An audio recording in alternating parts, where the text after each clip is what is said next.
It's the 1960s, the height of the Cold War. The CIA is desperately trying to find new ways to spy on Soviet officials. And someone, somewhere in the depths of Langley, Virginia, had what they thought was a brilliant idea. What if we could turn cats into living, breathing surveillance devices? Yes, you heard that right. Cats. Spy cats. This operation was called Acoustic Kitty, and today we're going to explore every strange, expensive, and ultimately tragic detail of this 5-year project that cost American taxpayers approximately $20 million. So grab your favorite beverage, get comfortable, and let's talk about the time the CIA tried to turn man's aloof companion into the ultimate Cold War spy. The 1960s were an incredibly tense period in global history. The United States and the Soviet Union were locked in a deadly serious game of espionage and counterespionage. Both superpowers were developing increasingly sophisticated surveillance technologies, and the intelligence community was under enormous pressure to innovate. The CIA's Office of Research and Development was responsible for creating cutting-edge spy technology. This was the era that gave us spy cameras hidden in cigarette lighters, poison-tipped umbrellas, and listening devices concealed in everything from olive pits to dead rats. The philosophy was simple. If it could move, exist near a target, or be placed somewhere inconspicuous, it could potentially be weaponized for intelligence gathering. The genius and the madness of the Acoustic Kitty project stemmed from a simple observation. Cats can go places humans can't. They're naturally curious, they're found in urban environments worldwide, and most importantly, people don't pay much attention to them. A cat lounging on a park bench near 2 Soviet diplomats having a conversation wouldn't raise any suspicion whatsoever. In theory, it was brilliant. In practice, well, we'll get to that. The project emerged from the CIA's broader animal experimentation programs during this period. The agency was exploring all sorts of biological surveillance methods. There were projects involving birds, dolphins, and various other creatures. The thinking was that nature had already solved many of the problems that electronic surveillance faced. Animals could navigate complex environments. They had natural camouflage in the form of simply being animals, and with the right modifications, they could carry sophisticated listening devices. Now, here's where things get truly mind-boggling. The CIA didn't just strap a microphone to a cat and hope for the best. Oh no, this was far more elaborate and frankly more disturbing. The technical aspects of Acoustic Kitty involved actual surgery on cats to transform them into walking wiretaps. Veterinary surgeons working for the CIA performed intricate operations on the cats selected for the program. They implanted a microphone in the cat's ear canal, which makes sense as a location for picking up conversations. But they didn't stop there. A small radio transmitter was surgically implanted at the base of the cat's skull. Then, and this is where it gets really invasive, they wove a thin wire antenna through the cat's fur, running it along the length of the cat's tail. Think about that for a moment. These weren't just cats with equipment strapped to them. These were cats who had been surgically modified, with electronics permanently installed inside their bodies. The surgery alone was incredibly complex for the era. We're talking about the 1960s, remember, when medical technology was far less advanced than it is today. The veterinary surgeons had to ensure the cat could survive the operation, that the equipment would function properly, and that the cat's natural movements wouldn't damage the delicate electronics. The battery pack for the transmitter was also implanted, which meant the cats were literally carrying the power source inside their bodies. The engineers had to calculate battery life, transmission range, and signal strength while keeping everything small and light enough that the cat could still move naturally. Any change in the cat's behavior or gait might alert a suspicious Soviet agent that something was amiss. The cost of each operation, along with the specialized equipment, was astronomical for the time. When you factor in the research and development phase, the training facilities, the veterinary staff, the electronics engineers, and the actual field testing, the program's total cost reached that staggering $20 million figure. Adjusted for inflation, we're talking about well over $180 million in today's money. That's a lot of taxpayer dollars for what amounted to experimental cyborg cats. Creating the technical marvel of a cat with built-in surveillance equipment was only half the battle. The other half, and arguably the more impossible half, was training the cats to actually do what the CIA wanted them to do. And this is where the fundamental flaw in the entire concept became glaringly obvious. You see, anyone who has ever owned a cat or spent any time around cats knows one fundamental truth. Cats do not take orders. They are not dogs. They are independent, strong-willed creatures who operate according to their own mysterious logic and desires. The idea that you could train a cat to walk up to specific people, sit near them for extended periods while they had conversations, and then return to a handler on command reveals a profound misunderstanding of feline psychology. But the CIA tried anyway. They set up special training facilities where handlers attempted to condition the cats to move towards sound sources, particularly human voices. The theory was that if they could train a cat to approach conversations and remain nearby, the implanted equipment would do the rest. Trainers used food rewards, sound cues, and various behavioral conditioning techniques. They spent countless hours trying to turn independent-minded felines into obedient surveillance assets. The problems were numerous and, in retrospect, entirely predictable. Cats get distracted. A cat might be walking toward its target when it spots a bird, or a leaf blowing in the wind, or catches the scent of something interesting in a completely different direction. Cats get hungry and wander off in search of food. They get tired and decide to take a nap in a sunny spot that has absolutely nothing to do with the mission objectives. They're territorial creatures who might decide to engage in a confrontation with another cat rather than focusing on Soviet diplomats. One of the most significant challenges was what trainers called the hunger problem. Initially, the CIA thought they could use hunger as a motivator, keeping the cats somewhat hungry so they would be motivated by food rewards to complete their missions. But a hungry cat is an unpredictable cat. Hungry cats would immediately wander off in search of food rather than approaching the target. When they kept the cats well fed to prevent this, the cats had no particular motivation to follow commands or approach anyone. It was a classic catch-22. The training phase dragged on for years, with minimal progress. The cats simply wouldn't cooperate consistently enough to be reliable intelligence assets. But the program had momentum, funding had been allocated, and there were people whose reputations were tied to making Acoustic Kitty work. So despite these obvious challenges, the CIA pressed forward toward field testing. After 5 years of research, development, surgery, and training, the moment of truth finally arrived. The CIA was ready to deploy their first Acoustic Kitty in an actual field operation. The target was Soviet personnel at a facility near Washington, D.C. The mission was straightforward: release the cat near 2 Soviet agents who were known to meet at a specific location, have the cat approach them and position itself within listening range, and record their conversation using the implanted equipment. A team of CIA operatives transported their specially modified feline agent to the deployment location. Imagine the scene. Serious government agents, probably in dark suits, carrying a cat in a carrier, preparing to release it for a critical intelligence operation. The tension must have been palpable. Years of work, millions of dollars, and the reputation of everyone involved in the project all depended on what this one cat would do in the next few minutes. According to declassified reports and accounts from people connected to the program, the cat was released from a vehicle near the target location. The 2 Soviet agents were visible in the area where they typically met. The cat began moving, and for a moment, it might have seemed like the impossible was actually going to work.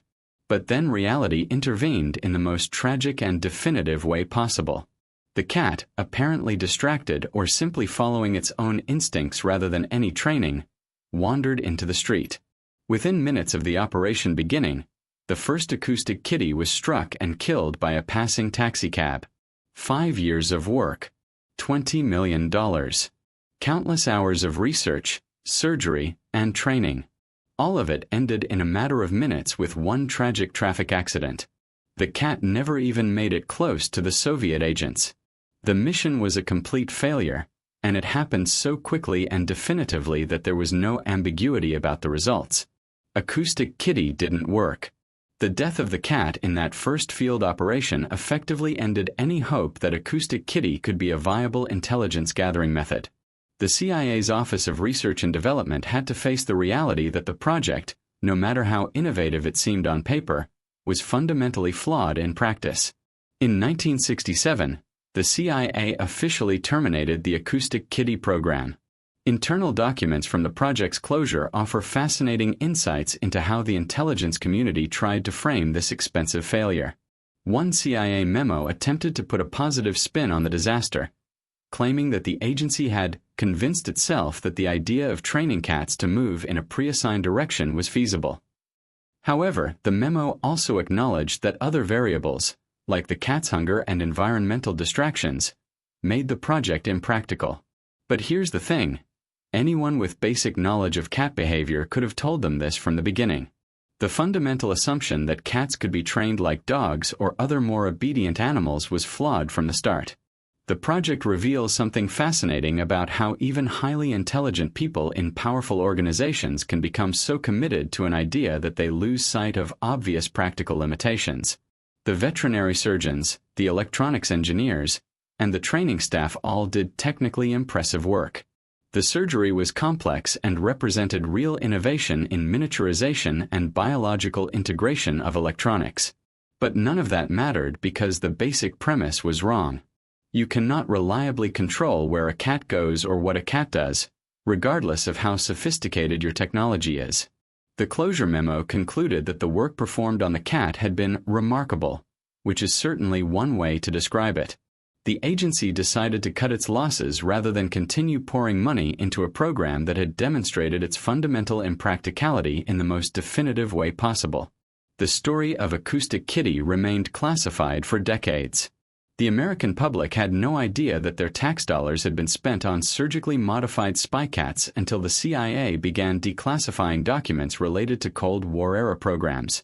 When details about Acoustic Kitty finally emerged through Freedom of Information Act requests and declassified documents in 2001, the public reaction was a mixture of disbelief, amusement, and genuine concern about both animal welfare and government spending.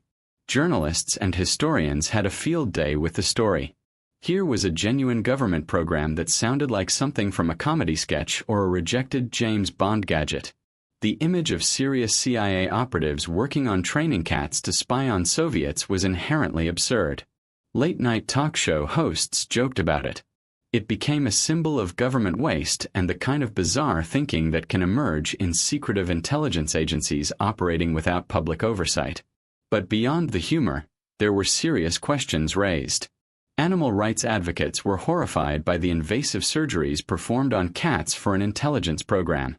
The fact that at least one cat died in the service of this failed experiment raised ethical concerns about how far intelligence agencies should be allowed to go in using animals for human purposes. The story also raised questions about accountability and oversight. How did a program this expensive and this impractical continue for 5 years? Who signed off on the spending? Were there people raising concerns about the feasibility who were ignored?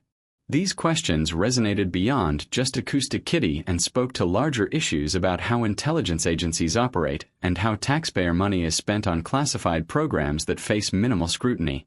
While Acoustic Kitty might be the most famous example, it was far from the only animal-based intelligence program during the Cold War. Understanding these other programs helps put Acoustic Kitty in context and shows that this wasn't just one crazy idea, but part of a broader philosophy within the intelligence community about using biological assets for surveillance and espionage. The CIA and other intelligence agencies experimented with training dolphins for underwater surveillance and mine detection. These programs actually had more success than Acoustic Kitty because dolphins are highly intelligent, trainable marine mammals who can be motivated with food rewards and positive reinforcement. The Navy's Marine Mammal Program still exists today and continues to use dolphins and sea lions for various military purposes. There were projects involving birds, particularly pigeons, which have excellent homing instincts and can be trained to fly to specific locations. The idea was to attach cameras to pigeons and have them photograph sensitive installations. While more practical than cat-based surveillance, these programs also faced significant challenges and had limited success. The Soviet Union, it's worth noting, had their own animal-based intelligence programs. They trained dogs for various military purposes and allegedly experimented with using animals for surveillance. The Cold War created an environment where both superpowers were willing to try almost anything that might provide an intelligence advantage, no matter how unconventional. What separates Acoustic Kitty from many of these other programs is the fundamental mismatch between the animal's natural behavior and the desired outcome. Dolphins are naturally cooperative with humans and food-motivated. Dogs are eager to please and respond well to training. Birds have instincts that can be harnessed for navigation. Cats, however, are independent creatures who cooperate with humans on their own terms, if at all. The Acoustic Kitty program tried to overcome millions of years of feline evolution through surgery and training, and evolution won decisively. So what can we learn from the Acoustic Kitty debacle? Beyond the obvious lesson about understanding cat behavior before spending $20 million on spy cats, there are actually some serious takeaways that remain relevant today. First, the story illustrates the danger of technological solutionism, the belief that any problem can be solved with sufficient technology and resources. The CIA had the technical capability to perform the surgery and create the surveillance equipment. What they didn't have, and couldn't acquire through technology alone, was the ability to control animal behavior in unpredictable real-world environments. Not every problem has a technological solution, and sometimes the simple, obvious limitations are the ones that matter most. Second, Acoustic Kitty demonstrates what can happen when classified programs operate without sufficient oversight or external review. If this program had been subject to public scrutiny or even internal review by people with relevant expertise in animal behavior, it's likely someone would have pointed out the fundamental flaws much earlier. The secrecy that intelligence agencies require for legitimate reasons can also insulate bad ideas from necessary criticism. Third, there's an ethical dimension that shouldn't be overlooked. The cats subjected to these experiments underwent invasive surgery and carried electronic equipment inside their bodies for a program that had minimal chance of success. Today, we have more robust frameworks for animal research ethics, and it's questionable whether a program like Acoustic Kitty would be approved under current standards. The story raises important questions about the ethical boundaries of animal use in military and intelligence operations. Finally, Acoustic Kitty has become a cultural touchstone, a reminder that even the most powerful and sophisticated intelligence agencies can pursue ideas that are fundamentally ridiculous. It humanizes the CIA in a way that many of their actual successes don't. It shows that intelligence operatives, for all their training and expertise, can get things spectacularly wrong.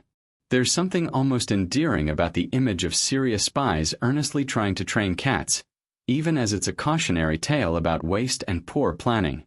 Looking at modern surveillance technology, it's interesting to consider how far we've come from the days of Acoustic Kitty. Today's intelligence agencies have access to sophisticated satellite imagery, electronic surveillance systems, artificial intelligence-powered data analysis, and a host of other tools that would have seemed like science fiction in the 1960s. The need to use animals for surveillance has largely disappeared because technology has advanced to the point where we can accomplish those goals through purely electronic means. Miniature drones, some no larger than insects, can fly into areas and transmit video and audio. Satellite networks can intercept communications globally. Artificial intelligence can analyze vast amounts of data to identify patterns and connections. The surveillance capabilities that exist today make the idea of using cats for espionage seem not just impractical but completely unnecessary. However, there are still some contexts where animals are used for military and security purposes, though not for surveillance in the way Acoustic Kitty envisioned. Dogs continue to be invaluable for bomb detection and search and rescue operations. The Navy's marine mammals remain in service for underwater operations. But these are applications where the animal's natural abilities are being utilized, not situations where we're trying to override their instincts and behavior through training and technology. The lesson from Acoustic Kitty is that successful human-animal collaboration works with animal nature, not against it. Modern working animals are deployed in roles that align with their natural capabilities and instincts. We've learned that it's more effective and more ethical to find ways to use what animals do naturally rather than trying to force them to do things that contradict their fundamental nature. The story of Acoustic Kitty is ultimately a very human story about ambition, innovation, failure, and the gap between theoretical possibility and practical reality. It's a reminder that in the serious world of international espionage and intelligence gathering, there's room for stories that are genuinely absurd and amusing while also being cautionary tales about oversight, ethics, and the limits of technology. The CIA operatives and scientists who worked on Acoustic Kitty weren't stupid people. They were highly trained professionals trying to solve a genuine intelligence challenge in creative ways. But they became so focused on whether they could surgically implant surveillance equipment in cats that they never adequately considered whether they should, or more importantly, whether it would actually work given what we know about feline behavior. The program cost $20 million, lasted 5 years, and ended with a cat being killed by a taxi minutes into its first mission. By any measure, it was a complete failure. But it's also a fascinating window into Cold War thinking, the culture of intelligence agencies during that era, and the sometimes bizarre intersection of cutting-edge technology and the natural world. Today, Acoustic Kitty serves as a reminder that even in the serious business of national security, sometimes the simple answer is the right one. Cats are gonna cat, and no amount of surgery, training, or taxpayer money is going to change that fundamental truth. Thank you so much for watching. If you enjoyed this dive into one of history's strangest intelligence operations, please give this video a thumbs up and subscribe to the channel for more fascinating stories from history. What do you think about Acoustic Kitty? Was it an innovative attempt at thinking outside the box, or just an obviously doomed idea from the start? Let me know in the comments below. And if you want to see more bizarre Cold War programs and strange historical experiments, check out the video I've linked in the description about the CIA's other unusual projects. Trust me, Acoustic Kitty wasn't even the weirdest thing they tried during this era. Thanks again, and I'll see you in the next video.